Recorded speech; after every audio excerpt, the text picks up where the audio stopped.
sobrang negative, sobrang low ng immunity mo, kahit ang nurse na nanggaling sa ibang pasyente, pwede kang hawaan immediately. And if you catch something, you'll die because you have no immunity.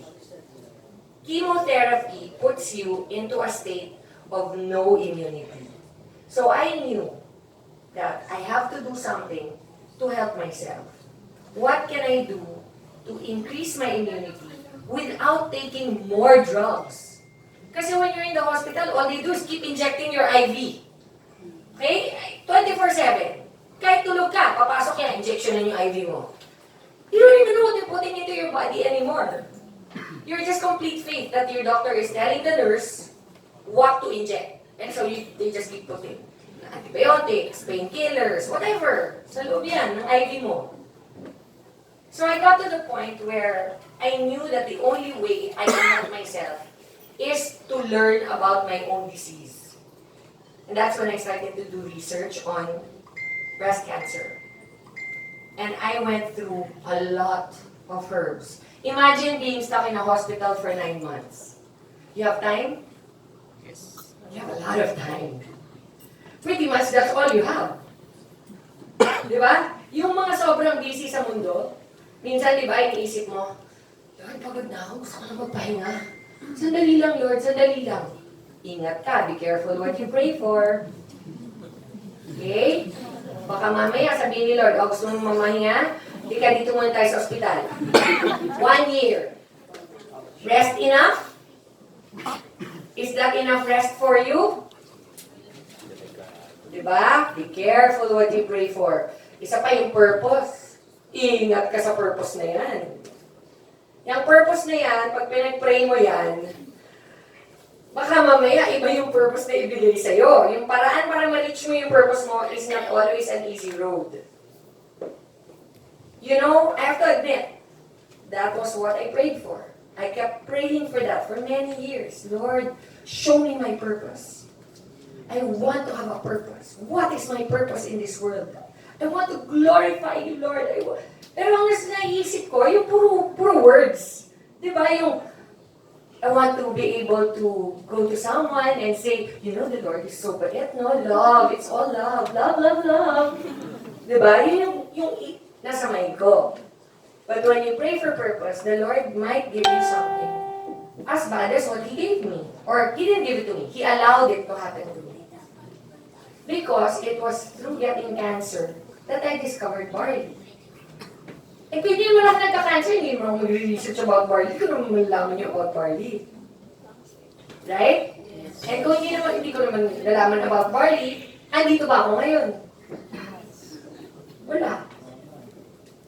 So it stemmed from the hardest part of my life. All of this came from really the most difficult journey I've ever had.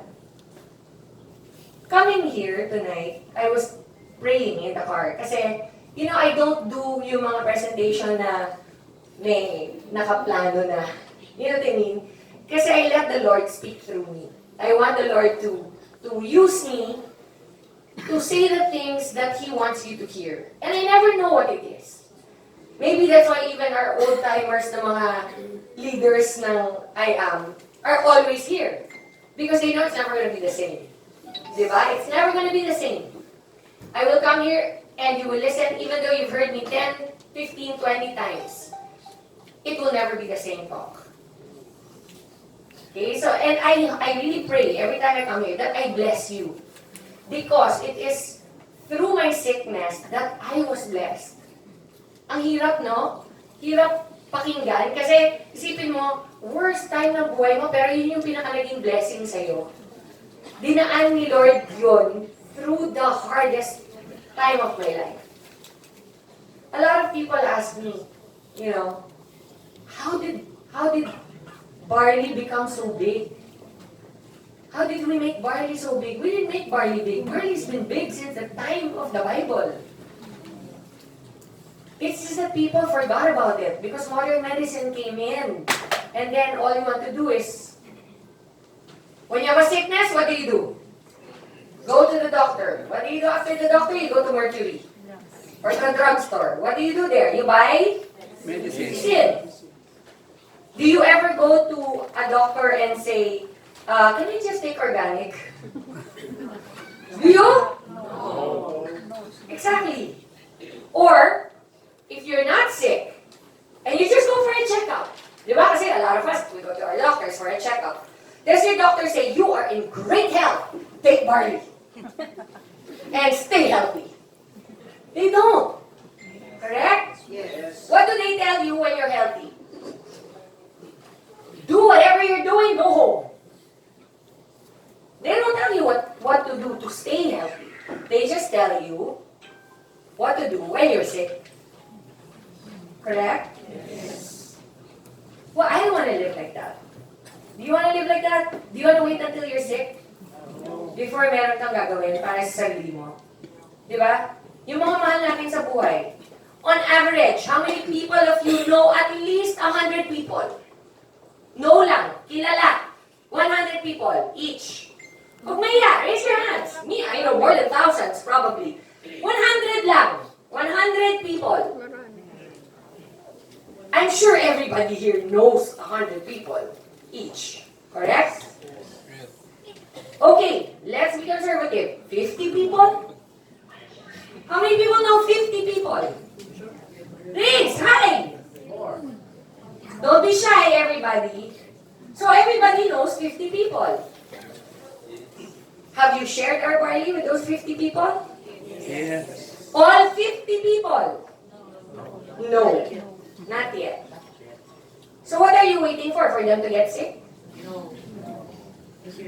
That's my question. Imagine how many here take our barley? Oh my goodness, all of you, halos. So you all take our barley. Have you felt the effects of our barley? Yes. You believe in our barley? Yes. Does it keep you energized? Does it give you immunity? Yes. It makes you feel healthy? Yes. It gives you the energy you need to get through every day? Yes. Kahit may sakit sa tabi mo, tabihan mo man, nahahawa ka ba? No. Ako, dalawang anak ko, bad cough talaga. Ako, katabi ko sila matulog. I'm 51. I'm the one that had cancer. Why am I the one that is the healthiest among the three of us? Because I'm the one that takes my barley every single day. Every single day. Not like them na, Mom, parang I'm getting dysmenorrhea. I think I should take barley. Barley ka lang kapag masakit. Di ba? Oh my God, this morning parang I have a headache Ate, pagawa ng barley please. Imagine, nanay mo na supplier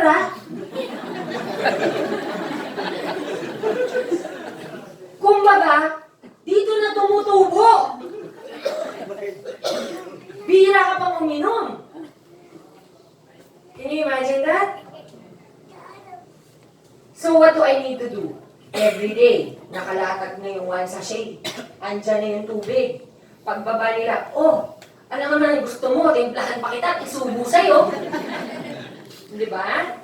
It's really up to you. You make a decision for yourself. And once you've decided for yourself, you make a decision for your loved ones. You have to. Kung hindi, the one thing that is certain in life is death. Believe me. Do you want them to die? No. Do you want them to live a long, healthy life? Yes. How are you going to do that if you don't help? Because obviously, there is a secret that you know that they don't know.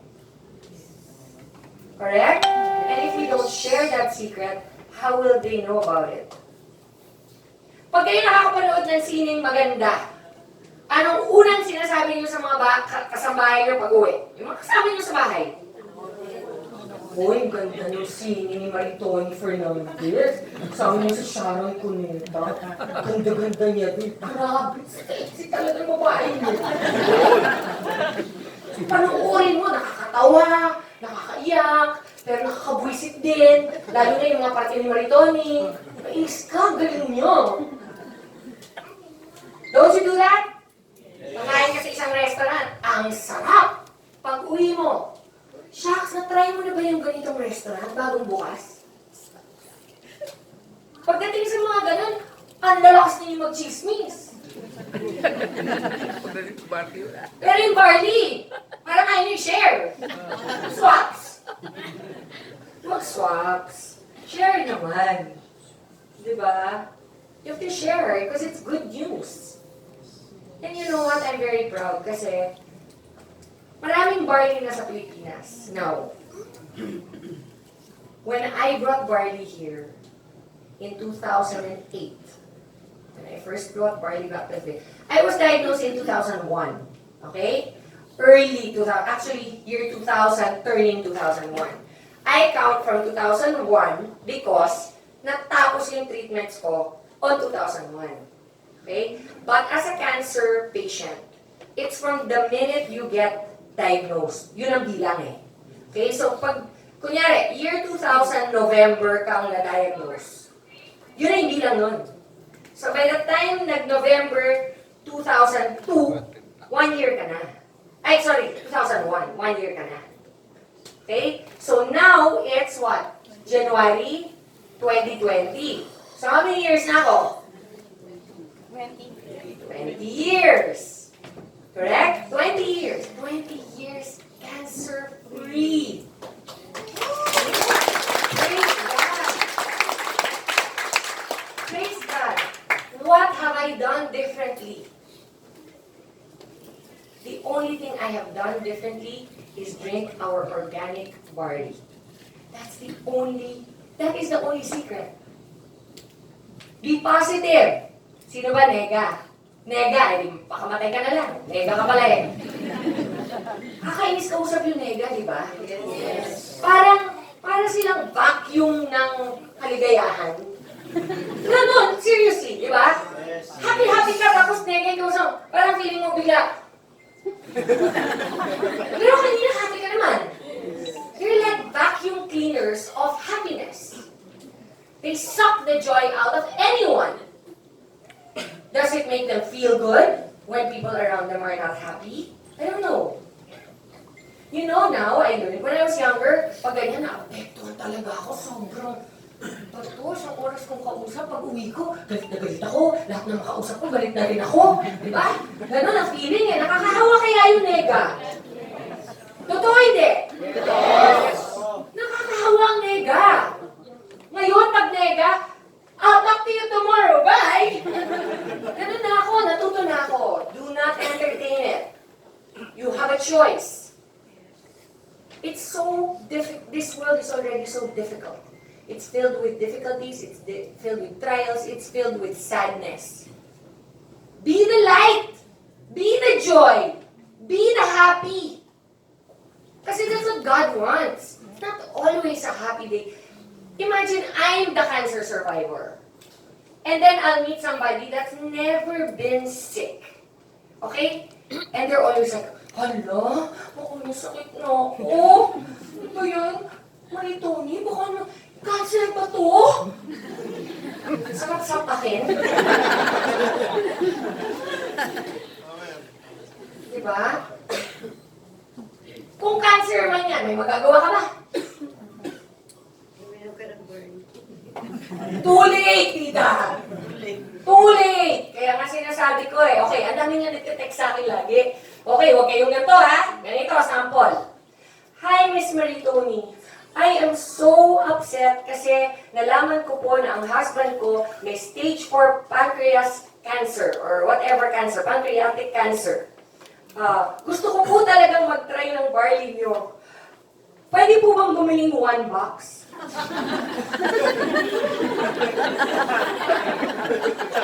One box. Promise. Yung mga ganon, alam mo, pinakikita ko kay Alexi eh. Tignan mo to. Paano natin sasagutin to? Go lang! Ibang company. Diba? Hindi talaga Number 1, barley is not a miracle drug. Yes. There is no miracle drug in this world. Yes. Like everything, it takes time and effort. Okay? You have to be consistent with taking your barley. Para kang alkansya. maglalagay ka ng piso. At the end of the year, meron ka magkano? May 365 pesos ka. Ano gusto mo? Once a week ka lang maglalagay, pero at the end of the year, may 365 pesos ka. Okay ka din. It's hard. It's really hard. You really have to tell them. There's no miracle cure. If, however, you are consistent and you take it even when you're not yet sick. Hypothetically speaking, you do get sick. Everybody gets sick at some point. Hypothetically speaking, you've been drinking your barley for 2 years and suddenly you got very sick. You know what is the difference? Whatever the doctor tells you to do, your body will be able to handle it. That's the difference. Like me, I'm a stage 2B cancer survivor, breast cancer survivor. If I was not taking the barley throughout my chemo, I would not be able to recover the way I did. Correct? Yes. So it is not a cure, it is a Prevention. and a boost. It boosts you into wellness. Yes. I was gonna say, there are many other companies now all over the Philippines that sell barley. Do you know how many companies have approached me personally as a supplier? Asking me if I was willing to supply them? Ang dami. Ang daming startup. Startup na alam nila, kasi alam nila, ang flagship natin is ang barley natin, di ba? I am is #1 barley in the whole Philippines. Sorry. It really is. Yes. And most likely the whole world. Because all the other barleys come from other parts of the world, but none of them are as good as ours. Yes. And you know what's amazing about our barley? It's organic, it's GMO-free, okay? It's gluten-free. Saan ka nakarinig na barley, which is a wheat, okay? But it's gluten-free. That doesn't even make sense, correct?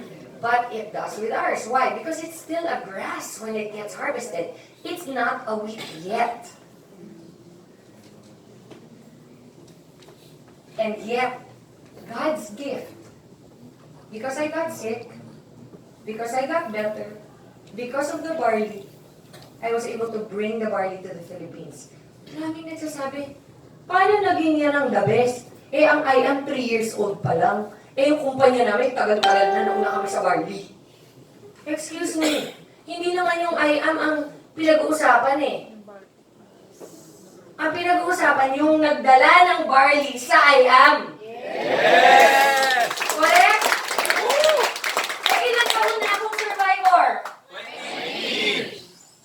20 years. So, ibig sabihin nun, yung barley natin, 20 years na. Yes. So, they cannot. There's no argument. There's no argument to be made. We do have the best barley in the world.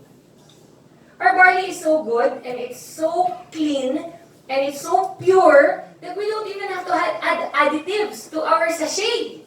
We don't put any sugar, we don't put any pampalasa, we don't buy nothing. It is pure.